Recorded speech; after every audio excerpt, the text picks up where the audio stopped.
अगं ती असं म्हणाली की चोर आले तर येऊ दे, न्यायला आपल्या घरात काय आहे, न्यायचं असेल तर मला न्या, मी तेवढीच त्यांच्यासोबत जाऊन वर्ल्ड टूर करून येईन असं म्हणाली ती. कोण आहे ना काय सेन्स ऑफ ह्युमर आहे ना त्यांचा.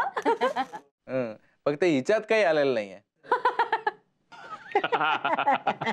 अरे असं काय, तिचं लूक सुधारलं माझ्यात. माझी मम्मा मला सांगते मी तिच्यावरच गेली आणि मी तिच्यासारखीच दिसते. आणि मम्मा अजून काय सांगायची माहितीये की तिनं काय करायची, घरात अशा वस्तू वगैरे खराब झालं ना, म्हणजे बघ असं फ्रीज वगैरे खराब झालं ना, त्याला ती कलर द्यायची, मग त्याचं ती कपाट बनवायची आणि जुने कपडे असतात ना जुने, त्याला ती असं शिवून त्याची काय म्हणतात गोधडी. हा, त्याची ती अशी गोधडी करायची आणि विकायची. मी असंच काहीतरी करते ना.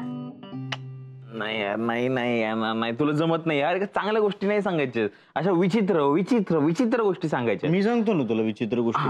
आमचे वडील वसंत कारखानीस. वशाचा किस्सा. कान फाटत मारू काय? वडील आहेत ते माझे. किस्सा किस्सा. हा किस्सा. हा, तर ते आमचे वडील, त्यांची एक भयानक विचित्र सवय. हो?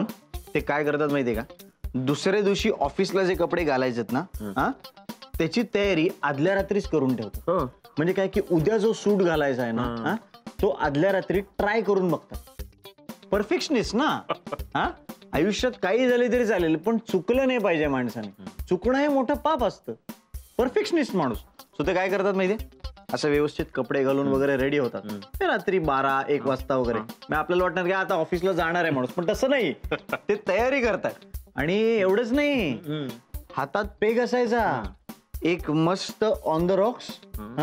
आरशासमोर उभं राहायचं आणि दुसऱ्या दिवशीचं सगळं रिहर्स करायचं.